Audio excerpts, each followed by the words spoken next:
right, everyone. Hello. Thank you for joining us. I'm Bayley, the director of the Photographic Arts Council of Los Angeles.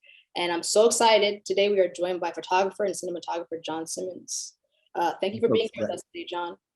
I'm sorry, Bayley. Say that again. Thank you for being here with us today, John. Oh, are you kidding? I'm so happy to be here. I'm so happy that you're interested in sharing my pictures. Yeah, it's a big deal for me. Thank you. I'm smiling so much, everyone. I'll give you some quick background, say some things about PAC, give you a background on John with his bio, and then we'll hop right in. So for those of you who are joining us for the first time today, PAC-LA is a nonprofit organization that fosters the education, scholarship, and advocacy of the photographic and lens-based arts. We're made up of our membership and board of directors who are collectors, photographers, students, educators, and curators. To learn more about PAC-LA and to visit content shared by John, please visit the links that I'll include in the chat in a second. Before we get started, I'd also like to send a note of gratitude to our board of directors, membership, community partners, and sponsors. Thank you for your ongoing support and commitment to PAC-LA's growth, our programming, and building our community. I'm also really excited to announce that this year marks our 10th year as a nonprofit organization. So stay tuned for more exciting programming that we have in the works to celebrate this with you throughout the remainder of the year. Congratulations, PAC-LA, all my audience members and board members out there. Yay for us. This is a big deal to have John Simmons joining us for this reason too. Just a quick run of show. There'll be about a 40 to 45 minute presentation with John, followed by an open Q&A and conversation. During the presentation, however, please feel free to add your questions and comments in the chat, and we'll get to them live as John goes through. Good idea. Yes. The pictures. Just a quick background on John. I'm gonna read his bio really quickly, and then we'll hop into it. John Simmons is an Emmy award-winning cinematographer, photographer, painter, collage artist, and professor. Born in Chicago and coming of age during the civil rights era, Simmons' photography started at the peak of a political racial tension of the 1960s and mentored by a well-known Chicago civil rights photographer, Bobby Sengstacke. Simmons was inducted into the American Society of Cinematographers, ASC, in 2004, and now serves as vice president and as co-chair of the ASC Vision Committee. Nice, John. He's also on the board of governors of the Television Academy, working to increase diversity on set, and taught at UCLA for 26 years before leaving to focus on his photography. His photographs are held at the High Museum of Art in Atlanta, the Museum of Fine Arts in Houston, the Center of Creative Photography, the David C. Driskell Center, University of Maryland, and Harvard University, where his works are also exhibited in Time Is Now, Photography and Social Change in James Baldwin's America, at the Carpenter Center for the Visual Arts. His work is also in the permanent collection of the ASC. Yes. And the Getty. And the Getty Museum. That's right, John. He received his undergraduate degree from Fisk University in art and photography and studied cinematography at the University of Southern California. He currently works and lives in Los Angeles. So, John, I want to bounce it to you really quickly to give everyone an intro, get us started. We'll pull up your slideshow and we'll hop right in.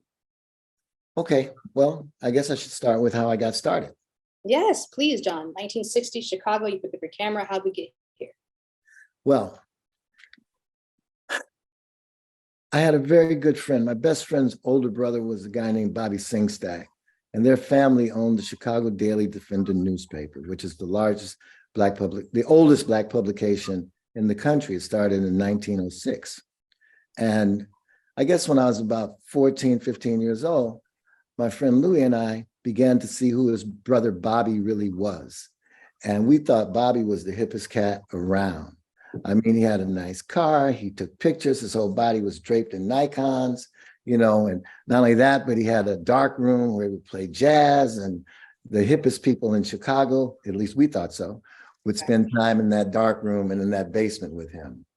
And they were pretty hip because he had a pool table and we would hide underneath it and listen to the big boys talk. And one of the big boys was Herbie Hancock, because that was the neighborhood that they lived in.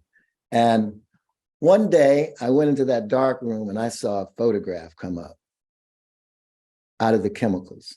It was the most amazing thing I'd ever seen. So in 1965, there was a Negro Publishers Convention of all the Black publications in the country, and it was in New York. Wow. And I asked Bobby if I could shoot some pictures with one of his cameras, and he gave me a camera. And I walked around that convention shooting pictures. And when we developed the film, he said, "Oh my God, you got an eye." And the next thing I knew, he was my best friend. And he gave me a copy of A Sweet Fly Paper of Life by Roy DeCarava and Langston Hughes. And that basically is the Bible for so many photographers that do street photography.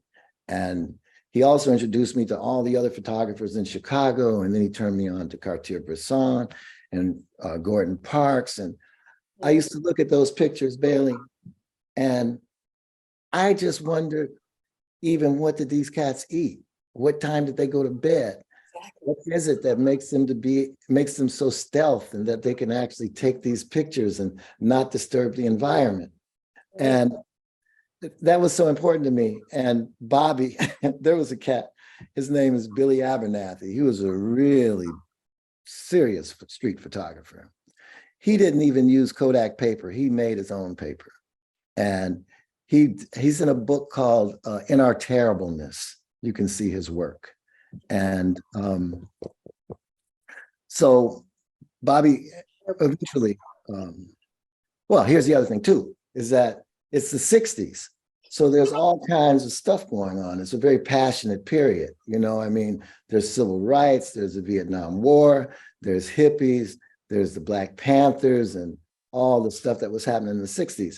So I always have been like a creative person. You know, I would paint when I was younger. One time, these tap dancers called the Four Step Brothers came to our house and they danced in the living room. I wanted to be a tap dancer. I must have been about 7 years old, but I wanted to do something creative all my life. And when I picked up that camera and I looked through that viewfinder, I just fell in love, you know, along with watching Bobby develop the pictures. You know, I mean, Yeah. It just became my life. It's been my life ever since that very first day. Exactly. As a matter of fact, the picture that's up right now, it's called Man with a Pistol. And that was taken in 1965. I was 15 years old. And Wow, John. 15. yeah, and I actually had a lot more pictures from that period. But what happened was I had this artist in residence at the Brockman Gallery in Los Angeles. And it was for my collages. It wasn't even about my photographs.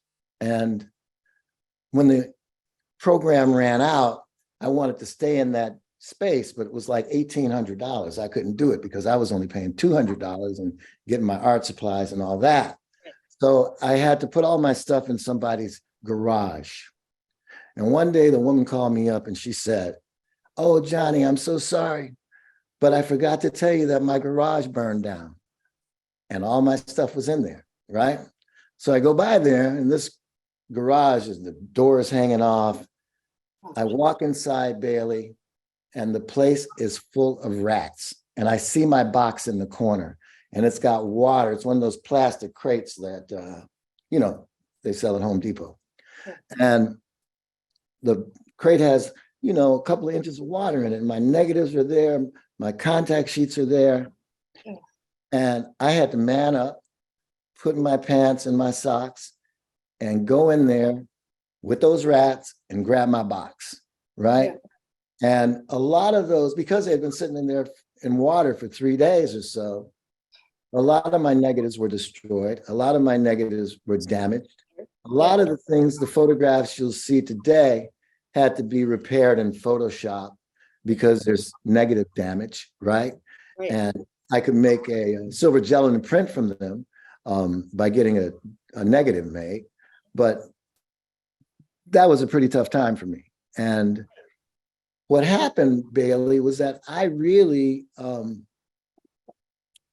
went through a lot of changes to try to save these negatives. And right now, the pictures that you're looking at, a lot of them have been repaired. Mm-hmm. But the other thing that happened was I had an exhibit in Nashville, Tennessee in the early 70s. My wife at the time, Gloria, was a curator at a museum in Nashville. And I had my first exhibit there.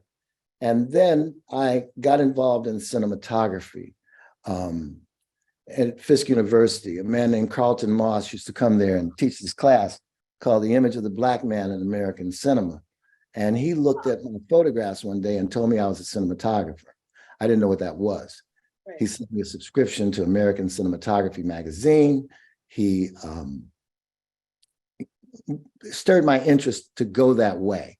But the other thing I want to tell you really quickly is not only was being in Chicago in the 60s one of the hipper places to be because I had so much access to so much cultural stuff, but being in Nashville at the end of the civil rights era, Fisk University was like a magnet.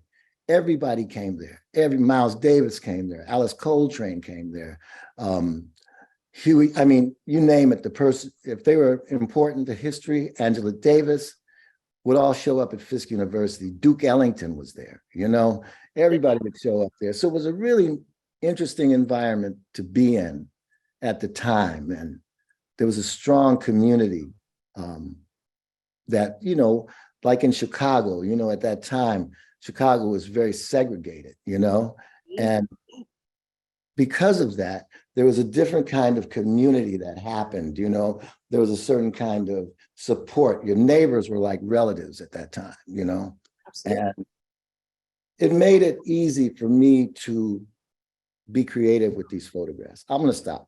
I could ramble on forever. No, but John, that was what was so important to me was I understand how important getting this digitized archive of your work was, because to me, I really do consider you a steward of Black culture. And I kind of wanted to ask you that question really quickly before we hop into the next slides. Some thoughts you thought about that as far as the community that was being established from the times and this being more of a core supportive, you know, ecosystem that was generated. What was that like for you? Well, I was very fortunate because at 16 years old, I was working at the Chicago Defender, and Bobby being my mentor. I mean, it was quite a sacrifice because I knew this thing was important to me. And it's also at that period of your life that social activities are important, you know? So some days I would just like not go to the party. I'd spend my day in the darkroom because I just knew, Bayley, that camera would navigate my life, would create the life that I live now. I just knew that it was the tool that was going to make it happen. And so many people were supportive of that, you know, and when Bobby went down to Nashville, Tennessee as an artist in residence, he asked the university if he could bring his assistant. And I went down there, and through a series of events, I was able to acquire a scholarship. Dr. Lawson was the president. David Driskell, the artist, was the head of the art department. Earl Hooks, the ceramicist, was one of the other heads. And they just took me under their arms, under their wings, and provided a creative opportunity for me. I was very fortunate because Driskell would hook me up with so many things. One of the things that he did was he made me Aaron Douglas's assistant. And Aaron Douglas, you'll see a photograph of him later on.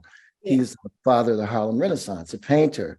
And I would pretty much say that Aaron Douglas, Bobby, Earl Hooks, those cats taught me how to see, how to really be able to see. Bobby Sengstacke taught me how important a narrative was in a photograph, you know? And, you know, even today, I mean, I would have, 36 exposures. So every frame was important. Like there's no more pictures of a man with a pistol. There's only that picture. You know what I mean? So even today, when I use my digital cameras, I take pictures like I've got 36 exposures. I never take like 20 pictures, I still work like that. Okay, go ahead. That's enough. We can go to the next slide. This is at the Bud Billiken Parade. The Bud Billiken is the largest African-American parade in the country. And it was started in 1929. And the Chicago Daily Defender used to put on this parade every year. And as you can see, I'm on the inside of the parade because now I have my press credentials. And, I had access like this. And what I love about this photograph is nobody's really looking at me except a little boy that's levitating on the right side of the frame. Exactly. Right? Yeah. I love these details, John. I love the locations and things you can find in your images. Next slide. Okay, like I said before, 36 exposures. This is the only frame in that row of negatives of these people. The very next frame you'll see later on is Jesse Jackson on a wagon. But this is also at the Bud Billiken Parade. And as you can see, it's during the Vietnam era. And, that's where we were at that time. This is my favorite picture. Yeah. Yes, this one is my favorite picture. I just love how this little girl is looking at her mother. And that's also the reflection of her mother in that mirror. It's at a department store downtown, and it has a prism as, like a diamond, right? Right. So her face is being reflected. And it's also Christmas Eve. And she's probably just asking her mother, why can't I get so-and-so? I don't know what it is, but this is my favorite picture. And Bobby taught me something. He said that every photograph should have a soul. It should have a ghost in it. It should have like something that will make it live. Like when you looked at the photograph 100 years from now, it made you feel something. And I feel like this is my best example of that ghost, of that spirit that an image can have. It just pulls you. This is what it does to me. Right. It does it now as it did in 1967. Yeah, John, It's my favorite picture. And it's called Christmas Eve. It has that effect on me too, John. That's Aaron Douglas. And Aaron Douglas, he was well into his 80s, and he couldn't climb the scaffolding to paint this mural. So a lot of days I would have to go up there and apply the paint. And just a wonderful man. And he taught me about the golden mean, the divine proportion. He taught me about, he used to say that the theories of evolution, as men become, as evolution occurs, Darwin would say that when there was evidence of tools, that's when a man was a man. And Aaron Douglas used to tell me these stories about that wasn't true. He said a man was a man when you saw his use of symbols in drawings and in artifacts, right? He used to do this wonderful thing called window watching, where we'd walk past the store and you'd have to remember what you saw in the window. It was just a little visual exercise. No, 100% though, John. Yeah, he was a good guy. I was so fortunate to spend about a year with this cat. This is shortly after the riots in Chicago, the Martin Luther King riots, where there was still a police presence. And I was actually out there taking pictures for the newspaper. This is called Girl with Cops. John, that also takes me to a point that I want to ask you. You talk about getting your credentials, which allowed you to have access to many things. But can you talk a little bit about your position, your body as the photographer in a lot of these spaces that you traversed? A lot of them were dangerous. You may not have been wanted. You may not have had access or been allowed. So you talk about that a little bit, like being presently there in those spaces when you were photographing. Well, this is Chicago, on the west side of Chicago. And as a matter of fact, a couple of days before, when the riot was really going on, I was helping an old man up off the street, and a crowd of people were around him. And I had cameras, and I thought I was cool. I had on some Black Panther field jacket, and that's my vibe, right? And all of a sudden, the next thing I know, I'm being picked up by the cops and thrown into the back of what we call a paddy wagon. And they're accusing me of being an outside instigator until I showed them my press credentials, right? And later on, I've been in some pretty hairy environments. When you see this, you're going to see a shot called The Democrats. I'll talk about it when you get there. It's from 1968, the Democratic Convention, where that phrase, the whole world is watching, and all those people got beat up by the cops protesting the Vietnam War. That was a rather dangerous situation. And another one that was, you'll see a photograph called Macon. And I'll talk about that when I get there. But okay, next picture. Rosa Parks. And actually, this picture isn't in the 1960s. This picture is in the 1990s. Okay. Or, yeah, early 90s. And they're giving her a birthday party at a senior living facility. You can see the nurse in the background. And the thing that cracked me up when I was there with Rosa Parks was she never put that pocketbook down, because she was from Detroit, and just like my mother and grandmother, when they're out in the street, you don't set your pocketbook on the counter. You don't let it get out your hand. And it was so funny that she did that in this little environment where people are feeding her birthday cake and all that, and her pocketbook never left her lap. Right. I don't have anything to say about this picture. I don't think one needs to. Yeah. Some of them, this is Younger's Pool Hall. And actually, this is where we used to go and buy pot when we were teenagers. This lighting is incredible to John. That's what I really love about this image, is the lighting in all of its truest forms. Every part of this image has very wonderful. Pool halls with those overhead lights on the tables just do that. It's just a nice rendering of light and shadow in those environments. Younger's Pool Hall. This is called Church Lady. And I was getting off the L train in Chicago, the elevated train on 59th and State. And as I'm getting off the train, I hear these people singing. And I walk down the street and I look through the door, and there she is with the tambourine. And this is also one of those negatives that took a lot of work to bring back to life. It's one of my pictures I really like a lot. I thought you said to bring it back to life, because that goes back to what you were referencing about the spirit of this breath for an image, right? So truly appropriate. Yeah. She's got the ghost in her. This picture is kind of comical to me.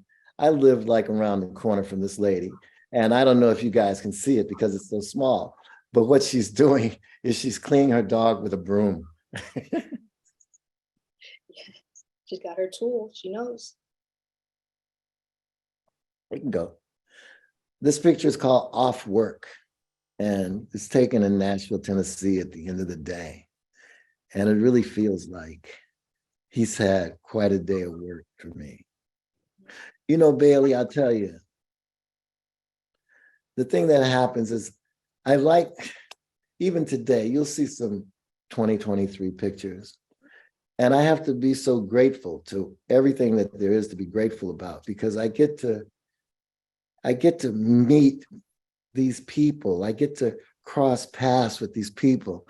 And it feels like it's so important because, this is 1960s and we're still getting to feel it. We're still getting to have the feeling of this burden that this man has been carrying all day, and sometimes I think to myself, 100 years from now, when somebody finds these photographs or wherever they may be, at some museum.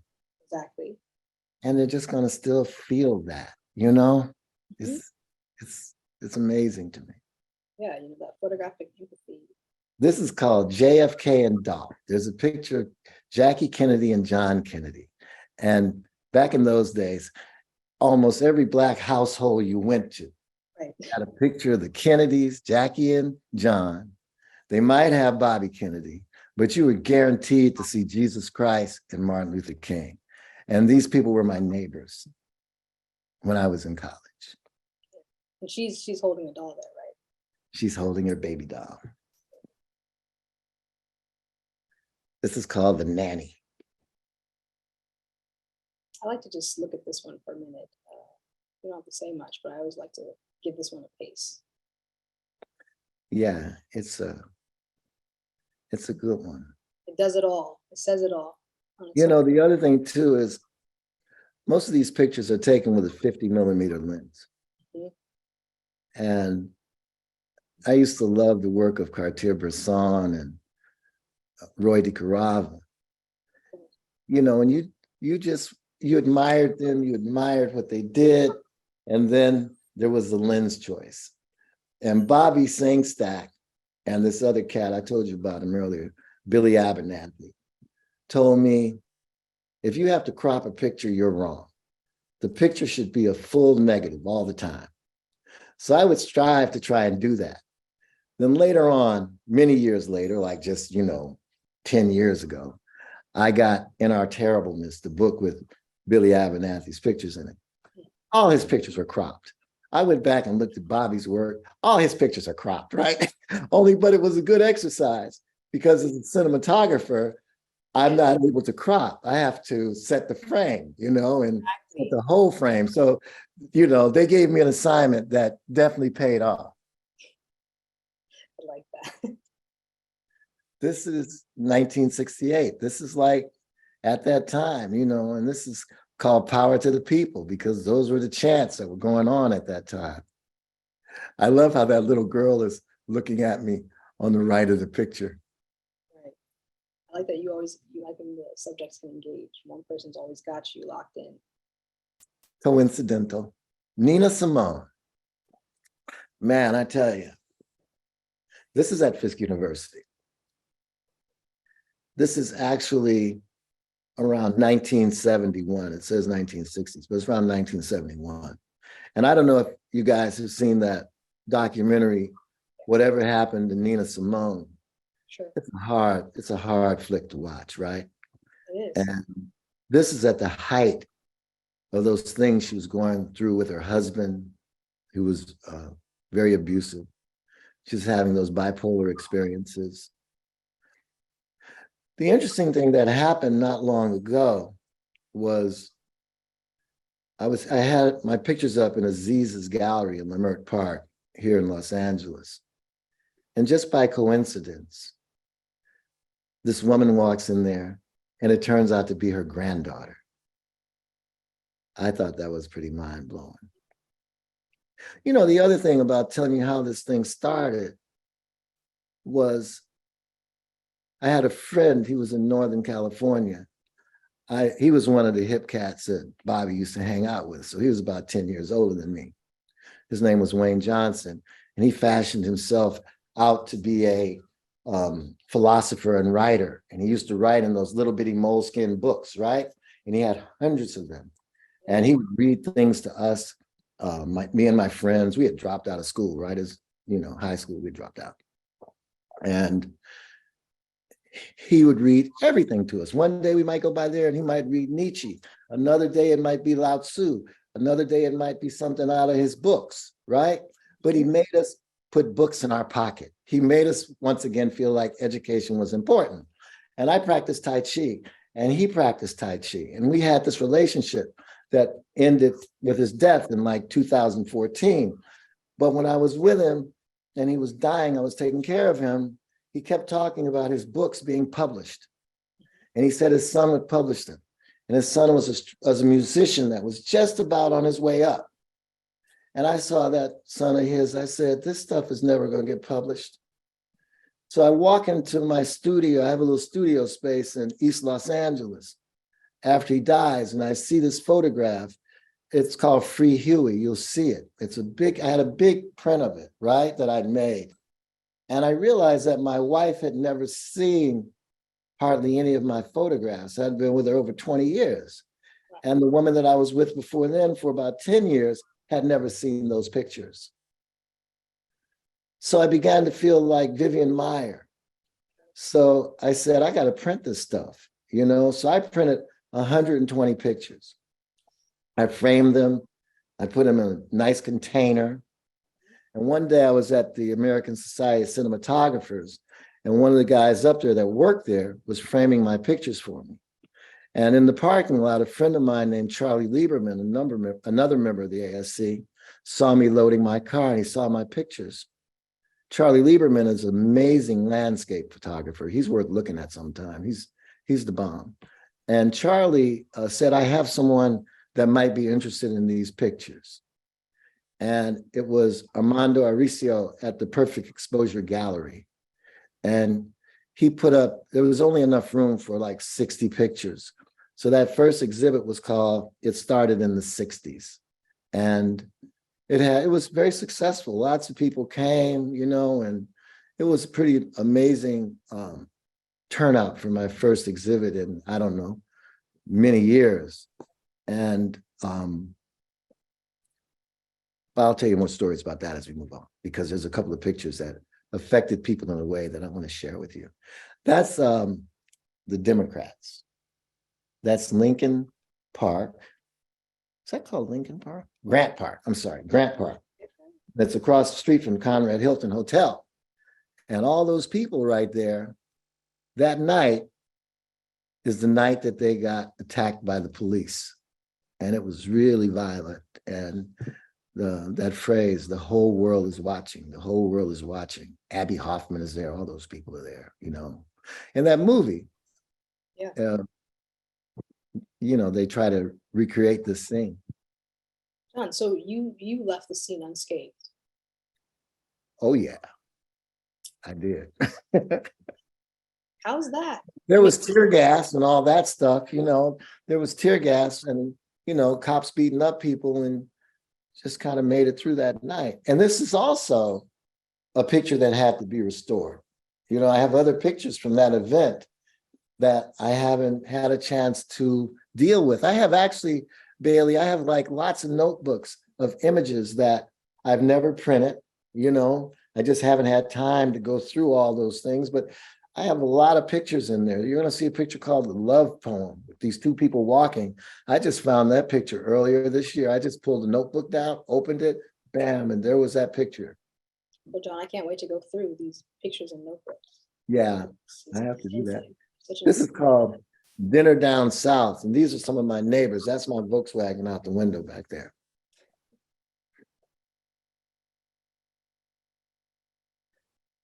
Walking away.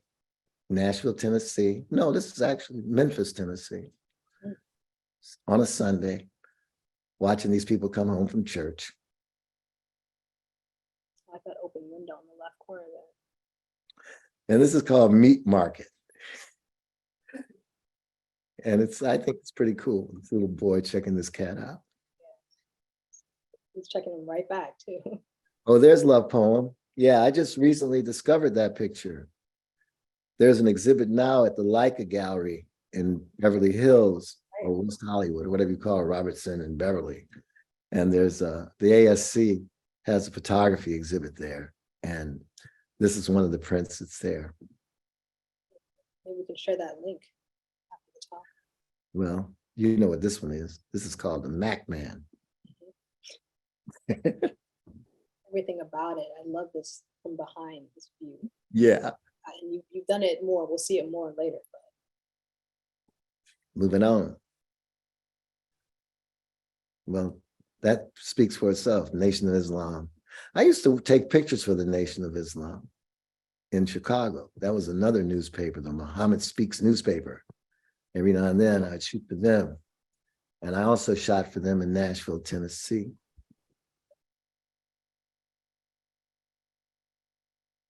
It's nice. I just like this guy.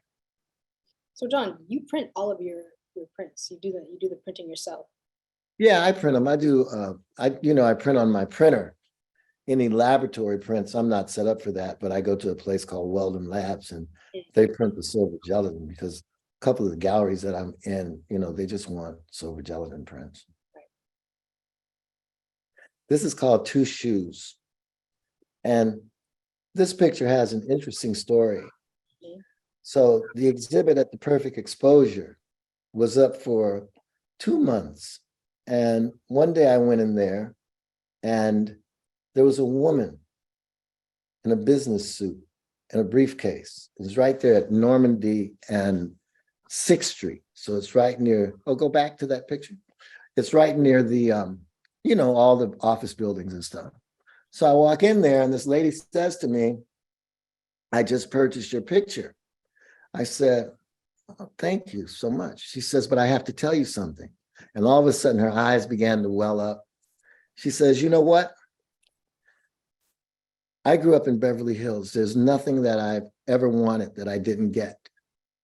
She said, and I looked at this picture and all of a sudden I felt gratitude for the life that I have. And I'm going to put this picture next to my front door.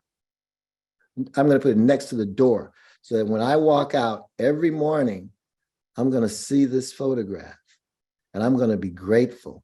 And my friends are going to see this photograph and I'm going to tell them about it. And I was pretty much moved by that. and it just speaks of the power of an image, and how it affects people personally and what it does, not just the individual, but does the picture really change somebody? Does somebody walk away with something extra? And in this case, the woman did. And, she's probably a better person because of it. I don't know, but. No, 100%. And John, I like that even when you're composing, you may not always be considering this impact, but, you make these decisions that are of care for your subjects. You'll crop or you'll consider ways to put them in certain perspective or light that can have a further impact. Can you talk a little bit about that, or do you feel comfortable talking about that? Oh, this picture is intentionally cropped because I think that everything about the photograph is expressed with these two shoes. It was a little girl in a really poor neighborhood. She was really dirty, but I think the shoes tell the story. We actually have a question for you here in the chat. Okay. So it's anonymous. As we continue to move deeper into this digital and fast-moving technological age, what do you see being the value for the craft / purpose of photography? Is it still what it's always been? I think it is. I think it's still what it's always been. And I think that those pictures that are supposed to speak to us will find their place. The thing that bothers me about the digital world is that not many people print. A lot of this stuff exists online. And in order for a photograph to really have value, it needs to go on a wall. It needs to be on paper, and for me, I used to feel like, oh, I just love film. I'll never stop shooting film, blah, blah, blah, blah, blah. And then when I got my first digital camera, I liked it. And it's all about the narrative, some people leave. I forget that my cell phone has a camera on it when I'm in the street. I don't forget when I'm standing up there next to my kids or anything like that, or my grandkids or family. But, on the street, I never feel like there's a camera in my pocket, but I always carry a camera every day. I've carried a camera every day for years, except for a nice little period when I was making music videos. I told my wife, Cynthia, when we get to the 80s, I say, well, I got wrapped up in cinematography and didn't take pictures. And she always reminds me, you didn't get wrapped up in cinematography. You were broke. Your camera was in the pawn shop, right? Great question, Greg. Greg Hayden asked you that question, hadn't? Did I answer that question for him? I guess. Say it again? I said, I guess I answered that digital question. Yeah, you did. Okay. Greg says he's your friend. He said, yes, sir, you answered it. Did you say there was another question? No, just that one. Okay. This is from the Bud Billiken Parade, and I just think that's such a character. His hair processed and, it's just an image. And it's from the Bud Billiken. There it is, a big day for the African-American community south side of Chicago, and he's proud to be there. Sure is. This is called Bus Stop. Chicago was one of the most segregated cities in the country. I mean, the cultures were separated by busy streets, and not that you would know that by looking at this photograph, but it does create a certain kind of truth about the situation that I grew up in Chicago, Moving on. There's the photograph I told you about, the Free Huey picture, that made me suddenly realize how important it was to get these pictures out there.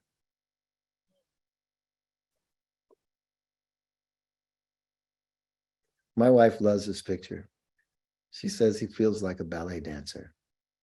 Oh, wow. Oh, I love that. Kathleen Cleaver, Eldridge Cleaver's wife, with a perfect afro. That's one of those people that showed up in Nashville, This angle too that you're at, monumentalizing her, this lighting coming down. Black Panthers. This is another one of my favorite photographs. Love on the Bus. Everybody loves this picture. It's in Chicago. It's kind of a rainy night. And it's interesting because I shot 3 frames of this. And there's one frame where they're both looking out the window. Then there's another frame where they're laughing together. And then there's this. And they never saw me taking their pictures. Actually, most of the time, nobody ever sees me taking their pictures. That's not intentional, right? Or is it? It is very intentional. Bobby used to tell me, because he was real stealth, you know, he'd say, man, you just got to hit the rhythm of the environment. And when you take your picture, you got to take it in between the beats and nobody see you. I know. So this photograph, this interracial couple, it just looks like 2 people dancing in the year 2023. But in 1969, this is, you know, at the end of civil rights, there's still a little bit of tension in the air. You can see how relaxed she is. And you see how he's got his eyes open and he's looking around, because sometimes you wouldn't know whether or not that was a comfortable environment to be in. You know, somebody might say something. The dance, that's what it's called. Shirley Chisholm, first Black woman to run for president, congressman. We have a question here in the chat real quickly. Okay. It is anonymous. The image is not present here today, I don't think, but they're asking about an image of yours. Do you mind me posing the question to you? No, go ahead. They're asking, what's the story behind girl eating ice cream? Oh, that's a funny question. Do we want to wait until we get to it and I'll tell them? Is it in the slideshow? Okay, great. Let's wait. It's got to be in there, right? But just in case she's not. Right. Girl eating ice cream. My friend and I went into this ice cream parlor. And I was waiting for him at the counter and they were folding chairs. And as I sit down, I'm not paying attention to what I'm doing. And I slip and fall between the 2 chairs. And the little girl walks up to me with the ice cream cone. And she just stares at me and she's like, what's wrong with you? And that's when I took that picture. And you know, it blows my mind is that little girl in that picture, she must be about 4 years old. She's like in her 60s now somewhere. Exactly. That was a good question. This is White's Fish House. It was a place in Nashville, Tennessee, where you could get the best fish sandwiches. And this woman owned the fish sandwich place, right? And you go in there on a rainy day and you try to order a fish sandwich and she'd say, you know what? God is doing his work. And I'm not going to touch that stove because I might get struck by lightning. If you really want that fish sandwich, you can go back there and cook it. But I'm just going to sit here and pray that this storm passes by.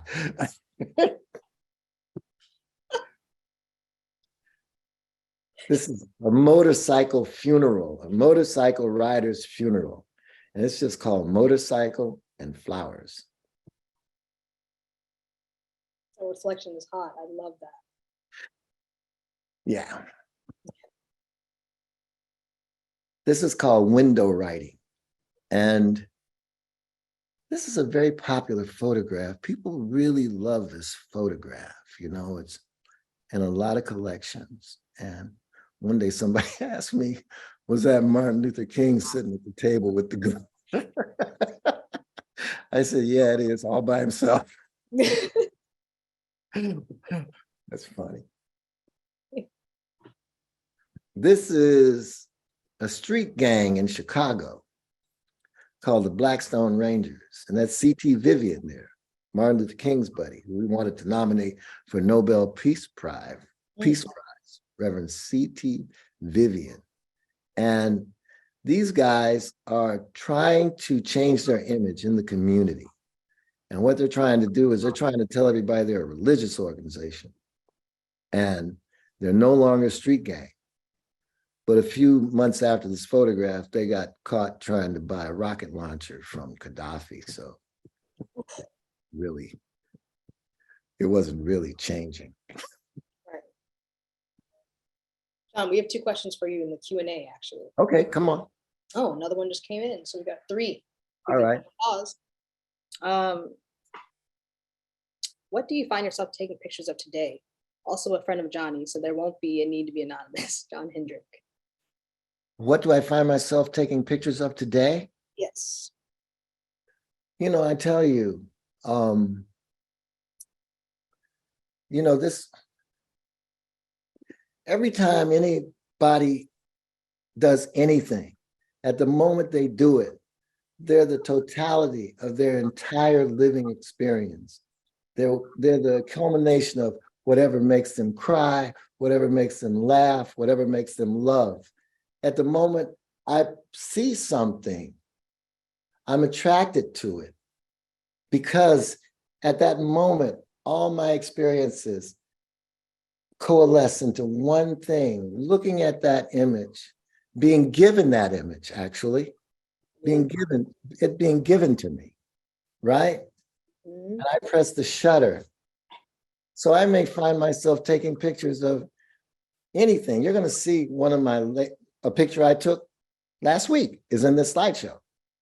2 of them. You'll see them. This is my neighbor, the little girl who was brushing her doll's hair. This is her brother. His name is Will. And that's his new Chevy. And he lives in that little house right there. There is his new Chevy. Yeah. And that's got 2 questions here. Okay. Someone said, Mr. Simmons, how can I get more of your photography from my wall? This is Frank Albert Jackson. Well, there's a lot of ways to do it, Frank. Hit me on my email and we'll talk. Hit me on Instagram. Thank you. And there's one more question here. Frank Jackson. Frank Jackson is an incredible photographer. What are we talking about? I'll trade somebody. Okay, here's the last question here, John, just so we can move on. And it looks like a good one. Okay. So I'm going to hop to the question here, Alexis. But thank you for your lovely comments. John will look at them, post this in the Q&A. She's saying, since you are someone who engages in several different art forms, painting, photography, and cinematography, I'd love to hear you talk about how those different mediums influence how you think about approach, exposure, light, and shadow. Well, I'll tell you. Good question. The photography is my heart. And it's my heart because it just involves me, the moment, and whatever I'm taking a picture of. When I'm behind a movie camera, whatever I'm doing with that camera is a collaboration. I mean, there's so many people involved in this thing. By the time I look through the camera, I've talked to the director, I've talked to the producer, I've talked to the art director, there's my crew. It's a whole collaboration of people that make that image happen. Mm-hmm. My photographs, as you can see, happen in reality. My collages, when I want to tell a story with a collage, it transcends reality. It opens up a space that's boundless, And that's why I love it, because I can tell a story with torn paper and my photographs and paint. So I guess I answered that question. But what we're looking at right now is my heart. Yeah. We can go to the next picture. Taking aim, a little boy is pointing his little imaginary gun at me. There's a picture I have called Shooting Saints, and this picture. And I posted it on Instagram right after one of those terrible school shootings. And I talked about how we embrace violence in movies, and the gun is romanticized in our culture. And you know what? I think I lost about 100 followers that day. Right. They were not down with that statement. Right. You're like, I'm the one to be saying it. Traverse both spaces. Trust me. This is Fisk University. It's called Opera. It says everything about Fisk University and their shaping of culture and goals and everything. Empowerment as well. That's it. Look at her hair. Yeah. Perfect. This is Jesse Jackson. And this is the very next frame after that photograph, Unite or Perish. And like I said, I had 36 exposures. This is the only picture of Jesse on that roll. We have another question for you, John.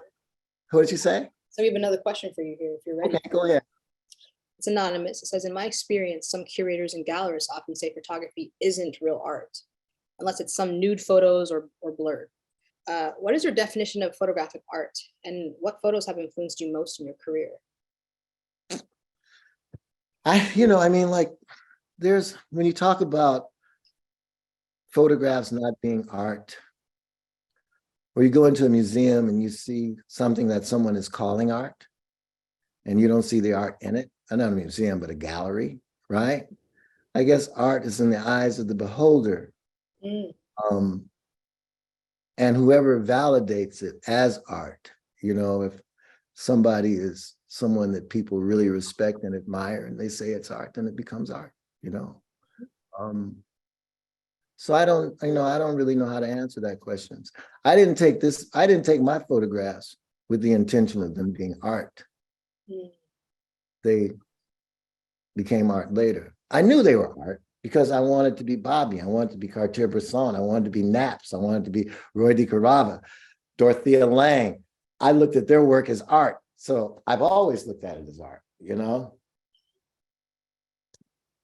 answered that. No.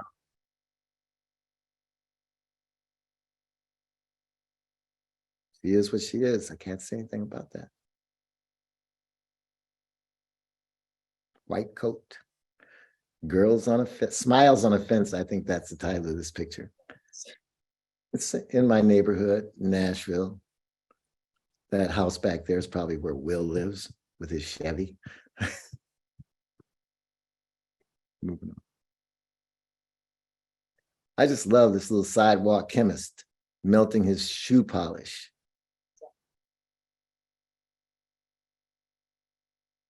Duke Ellington, man, let me tell you something. Yes, please. President Lawson at Fisk University. He was my good friend. Him and I became pretty tight. He liked my work, and I used to go up there and visit him in his office. One day he says to me, Johnny, I need you to go pick up Duke from the airport and bring him over to my house. I'm going to be out of town. He could stay there. I said, okay, I'll go get him. And then I realized I'm going to have to pick him up in my Pinto, right? And I throw his luggage in the back of the Pinto, and he never says anything about it. We have a conversation on the way. I go to President Lawson's house where Duke is staying. We sat there and we drank some Jack Daniels or something. And he says to me hey, Johnny, so what is it you want to do? I told him I wanted to be a cinematographer, and that's what I was striving for. He said, well, let me tell you something. He says, I live in Malibu and I can see the beach from my window. And what I learned is that those people that ride surfboards love sitting on the beach as much as they do riding the waves. So if you want to do something like that, let me just tell you, you're going to be sitting on the beach a lot. So you got to learn how to love waiting. He was right. I've never learned how to love waiting. It's like this strike is killing me. I need to make a movie. So John, we're coming on about 5 minutes here. We got 2 more. Okay, well, let's just flip through some pictures real quick. That's Clifford. Okay, I got 2 more questions for you though. Should I wait till the end? Do you want me to ask you? What? Oh, this is called Rain. I really dig this picture. It's like an impressionistic kind of picture. And you know what? I forgot to say hi to Greg Hatton when he asked that question. That's my man. He's a serious shooter too. He's good. He's real good.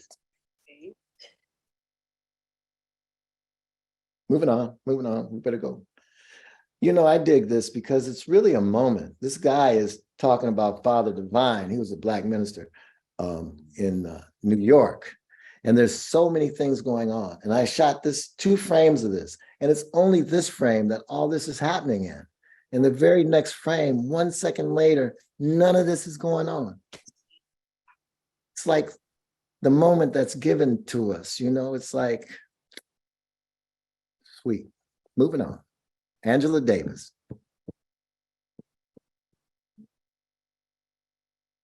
Africa in Chicago. This is a place called The Point, and there was a drum circle there, and that's what would be going on. Better go. Dancers in Flight. That's Bailey's favorite picture. Bodies in Motion, Black Bodies in Motion. Fidel, my buddy Frank Stewart, who's got an incredible exhibit at the Phillips Collection in New York right now. He's a bomb photographer. He's serious. we were photographed doing a documentary in Cuba. And these cats walked up to us and they said, our camera crew is stuck. Can you guys come in here and do this interview with us? We'll give you the film back when they get here. And we go in there and it's a guy named Philip Agee. He's a CIA defector. And he's like being interviewed by these Cuban people. And after it was over, Cuban press, and after it was over, one of the guys came up to us and said, hey, would you guys like to ride somewhere with us? And we jumped in this Jeep and a car pulled in front of us, another Jeep, and Fidel was in it. And that's how I wound up taking this picture. That's a 50mm lens too, so we're really close. It's just a sweet picture. Yeah. Archie Shepp, Nashville, Tennessee, Fisk University. Everybody was there.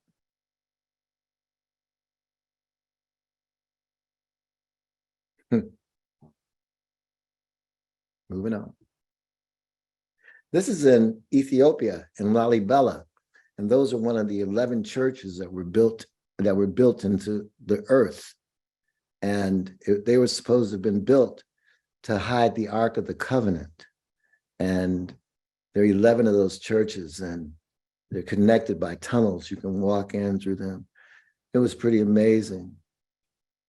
I was there making a film with Tim Reed and Blair Underwood. And one of the churches, the crazy thing was I asked one of those guys, when were the churches built? And he said, all the churches were built in one night. God built them in one night. We woke up and they were here. But, you know, that's just a story. But the other thing that was interesting is that there was another church that was built into the side of a mountain. And there was like a well, and people lined up getting water from it, you know, holy water. And that water was at the top of the well and never overflowed. I thought that was like some magical, mystical stuff going on. This is amazing to me that that woman lives in that little house that's in Morocco.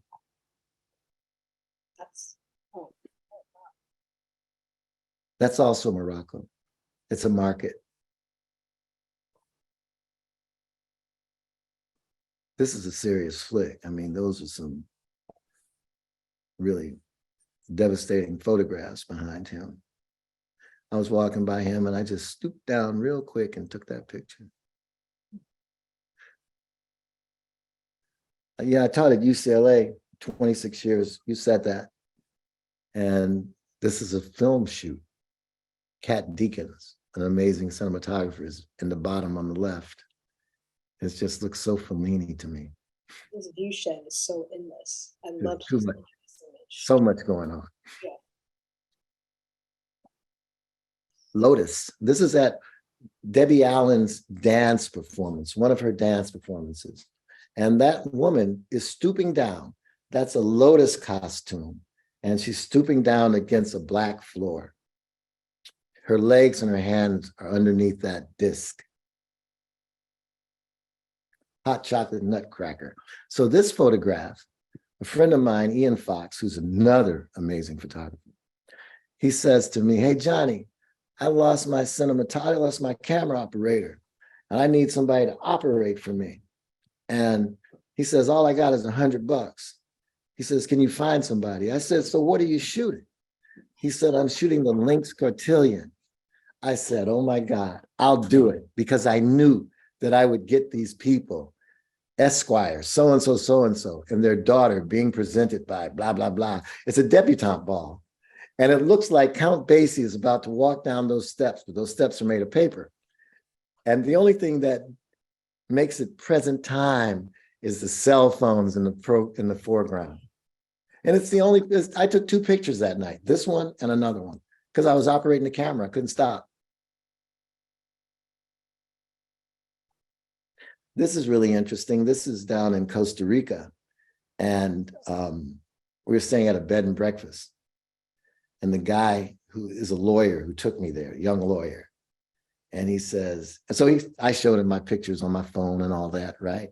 And he says, so he takes me to this bullfight. It's like this bull riding event that happens during the Christmas week, and people have to touch the bull, and whoever touches the bull the most times gets to ride the bull.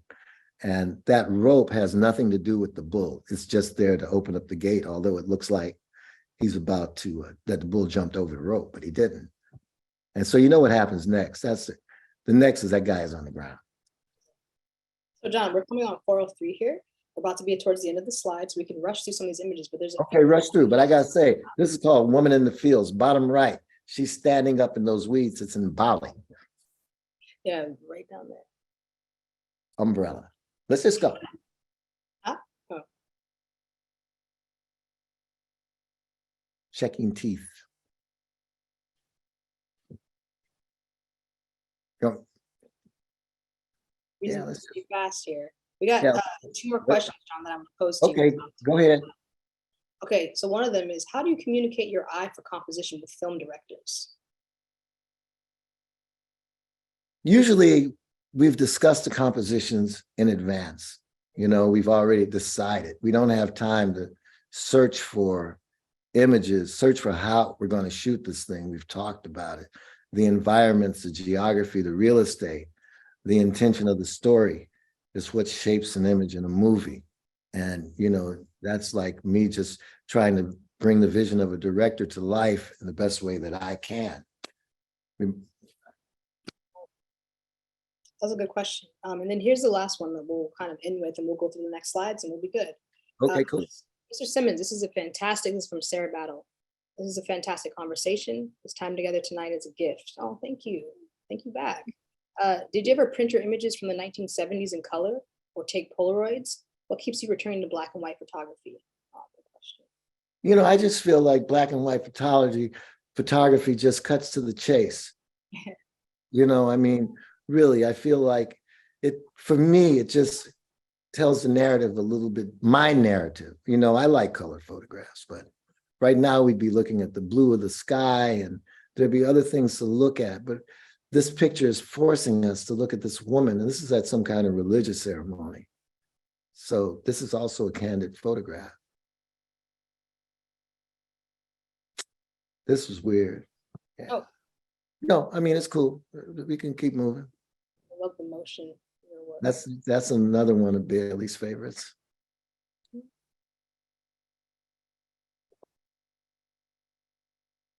That's shooting saints.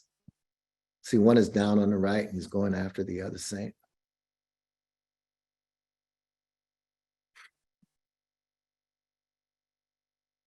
This was a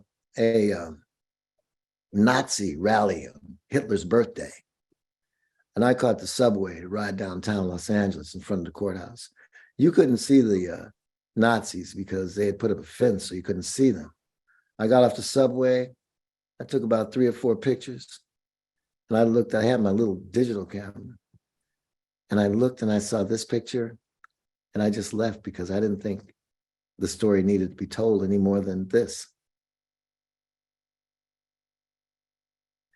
You know, when you talk about a picture that's supposed to be taken, my wife and I were driving around Little Tokyo trying to find a parking space.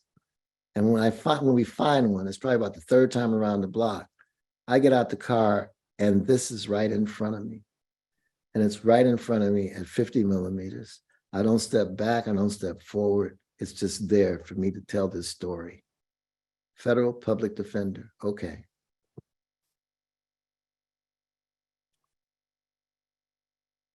Well, that didn't happen. He became president.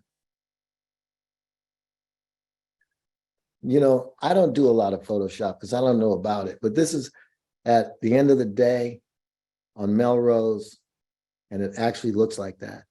And that says, choose fun. And her pants leg says, not me. That guy didn't want to see the picture. I told him, fight like a girl. That was the Women's March downtown Los Angeles. I think this is amazing because the only person looking at me is this little girl. Glass bottom boat.